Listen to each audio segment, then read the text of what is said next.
Good afternoon. Xavier Becerra, Chairman of the House Democratic Caucus, joined by our Vice Chairman, Joe Crowley, and our ranking member on the Appropriations Subcommittee on Homeland Security, David Price. We just had a good meeting in caucus where we went over a number of items, obviously the most important being whether the government will have the funds it needs to continue operating or whether we will see Congress fail to do its work and find again that the operations of every agency may be impacted by a shutdown. And so we're hoping that we can move forward. We're hoping we can move forward because if we just recall back to a few days ago when the jobs report came out last week for the month of November, what we found was that over 300,000 Americans went back to work last month, the highest number in quite some time. It continues the success that we've seen over the last 57 months, 57 straight months now of private sector job creation. The last 10 months, over 200,000 jobs created in each of those months. That's something we haven't seen since the 1990s. I always like to mention that on top of that pretty good news, we're now experiencing the lowest rate of high school dropouts in our country. So that means, inversely, that we have now the highest graduation rates of all time in the United States of America. Unemployment rate is now at 5.8%, obviously down from over 10% when we saw the Wall Street crash. But perhaps the best news is that we continue to see progress now with wages. Not only are we seeing more jobs created, but we're seeing higher wages now being paid to those Americans who are working. And that's a good sign because we've seen Wall Street's accounts go up.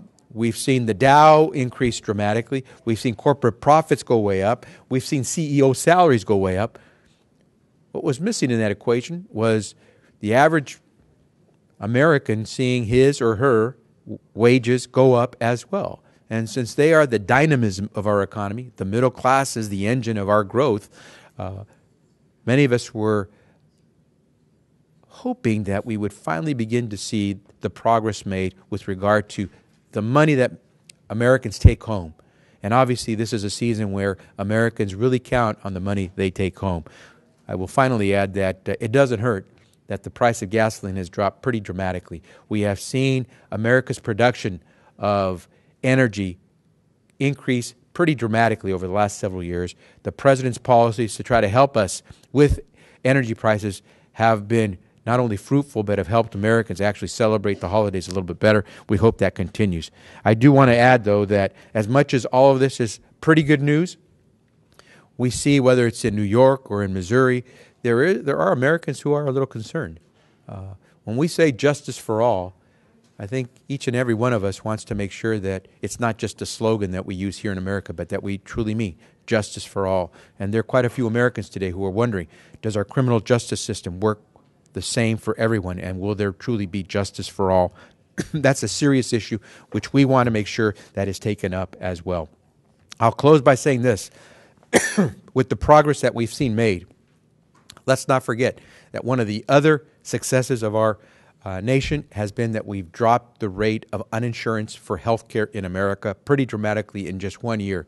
The Affordable Care Act is working. People are enrolling for this next new year, and we hope it continues to succeed because we know there's still millions of Americans who don't have insurance, and we hope they quickly learn that the opportunities are there for them. So pretty good news. The last thing we need is for Congress to muck it up and shut down the government and bring that economy to a standstill because we can't get our work done in Washington, D.C. We would urge our Republican colleagues who are talking about shutting down the government to please, in this last week, let us get our work done. Let this be a good holiday season, and let's continue the progress that we see being made when over 300,000 Americans go back to work in 1 month. With that, let me yield to the Vice Chairman, Joe Crowley. Thank you, Mr. Chairman. Just thinking if we could describe this Republican do-nothing Congress here in the holiday season, it'd be a Scrooge Congress. And I think what the American people are looking for this holiday season is just a little gift from the Republican caucus, and that is to stop creating man-made crises and fiscal cliffs. That's not too much to ask, I don't think. But yet, once again, they're playing games with the budget, with the CR, with the omnibus, the cromnibus, in not fully funding Homeland Security. Imagine if you went back in history when Democrats controlled the House of Representatives and we had a Republican president, George Bush, if Democrats had ever threatened to do something like this with Homeland Security, what the outcry would have been. And yet we don't hear that same outcry when the Republicans continue to play games with our Homeland Security and national security. It has to end. The American people deserve more from this Republican Congress, and unfortunately they're not getting it. We still have a chance to take this politics out and pass a full year, as we do with all the other aspects of government, of the Homeland Security Committee as well. It's also nonsensical. They don't like what the president has done in terms of an executive order, and yet they want to defund the one agency that really protects our borders. It's just remarkable what they're doing. It has to come to an end. Now is as good a time as ever. In fact, now is the best time. Give the American people a gift this Christmas and this holiday season, and stop threatening to shut down the government. With that, we have with us our point man on Homeland Security here in the Democratic Caucus, a man who understands every aspect of it, in David Price. Thank you, Joe and Javier. I'm glad to be part of this trio today and to say a word about the cromnibus bill that still seems to be likely to be before us this week, and be happy, of course, to respond to your questions. We had earlier in this appropriations season, we had a Ryan Murray budget agreement, so-called, which certainly locked in a lot of too low investment levels for our domestic needs, but at the same time avoided sequestration, and held out the prospect that we could have a more orderly and normal appropriations process, that we would not shut the government down, that in fact, close to the start of the fiscal year, we would have our appropriations bills in order, the result of careful, often bipartisan work on the appropriations committees. So that was the prospect coming into this fall season, and it appears that 11 of those 12 bills will be stitched together in an omnibus bill, and we're happy that the results of the work of those subcommittees will be available to our government and to the American people. But there is a glaring defect, a glaring omission, and it's one, as Joe Crowley has just said, it's one that's particularly puzzling given the professed intentions of our Republican colleagues. The Homeland Security bill alone, of the 12, is left out of the omnibus. It's Homeland Security that's put on a continuing resolution with all the uncertainty, unpredictability that entails, that is put on that continuing resolution apparently until a couple of months into the new year. And then what happens? Do the Republicans choose to shut down Homeland Security? That's a very real prospect if they can't get their way, because they still have to get 60 votes in the Senate. They still have to overcome the president's veto. And we know the Republicans are the folks who do shut government down. It's a proven tactic of theirs, a favorite tactic of theirs. So they apparently just can't help themselves. Here we have the chance to have 12 bills put together into an omnibus bill, more or less in the regular budget order, so that we can go about the business of government and serving the American people. And because of their peak, their political peak with the president, because they don't like his perfectly legitimate executive action on immigration, they are cutting off their nose to spite their face. They are removing that Homeland Security bill from the omnibus.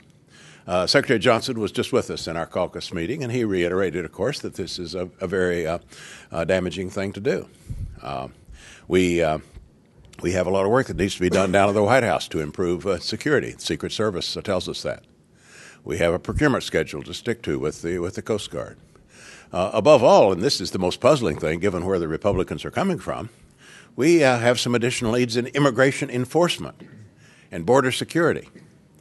But especially in that immigration enforcement area, the effect of essentially freezing the CR freezing the 2014 levels in place, the effect is to cut hundreds of millions of dollars out of immigration enforcement. That's what the Republicans are professing to support. Go figure. Go figure. I mean, is there any price too high to express their political pique, their political unhappiness with this president. And what's more, not only have they disabled or partially disabled or hobbled the governmental function that they profess to care so much about, they're also setting up a crisis for next year where we may go through it all over again. So I tell you, we're very, very glad not to be facing a government shutdown, but we're not happy to be facing a Homeland Security shutdown. As Joe Crowley just said, if Democrats had even thought about this during the George W. Bush administration, doing this to our Homeland Security function, you'd still be hearing the cries of outrage. So we're outraged. It really does not make sense. We're watching, of course, the final stages of negotiating these bills. We know there are lots of destructive riders that must be dropped. This needs to be a clean omnibus bill. So there are other issues. But in the meantime, this Homeland Security decision is a very bad one. Democrats are unified in opposing it. And we, of course, want to urge our Republican colleagues to do right by the functions that they profess to support. Let's get a whole omnibus bill together here and pass it, and let's not set up another crisis for next year. Questions? I guess my question is for Dr. Price here for a second. Secretary Johnson, when he testified last week, not before, in the Appropriations Committee, but he talked about, that this would put DHS in peril and things. Hal Rogers, when pressed about that, said no.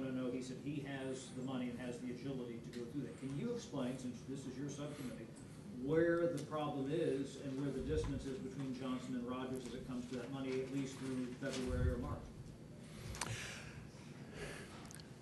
When this comes to a head again in late February, I'm going to be leading the parade trying to make Homeland Security whole. Trying to get the money where it needs to be and trying to get the department back on track. But I don't see how anybody can think that it's good for that department to be in limbo, in CR limbo, for, let's see, 5 months, for almost half of the fiscal year. And there's some expedients they can adopt, but they can't make FEMA grants. They can't undertake anything that qualifies as a new activity or a new start, including lots of things anticipated in the appropriations bill. So no, and ask anybody trying to make government work these days. The greatest enemy is uncertainty, unpredictability, instability, and that's exactly what we're laying on our Department of Homeland Security, which already has huge challenges, and we're hobbling them further. It really makes no sense, and it's not a way to govern. Congressman Price? Yep. Congressman Price, are you planning on voting against the omnibus if it has this framework of a short-term DHS CR and then the longer-term omnibus? I think Democratic members are going to keep their powder dry at the moment and weigh the equities, as we say, in the final product. I can tell you this: if Homeland Security is left out, that is a major defect of this legislation. I don't know of any Democrat who doesn't agree with what I just said. And if you want to know what other defects might be, then just look at some of those riders. There are plenty of things that could sink this bill, as far as Democrats are concerned, and I think, therefore, sink it, because there are a good number of Republicans who probably won't vote for anything. So it's a little hard to predict right now, but there's every reason for the Republican leadership to scrub that bill, to produce a clean bill, just as clean as they can get it. And one would hope also to rethink this ploy on Homeland Security. But right now, hard to predict how this goes on Thursday. Other questions? I'll conclude by just saying this.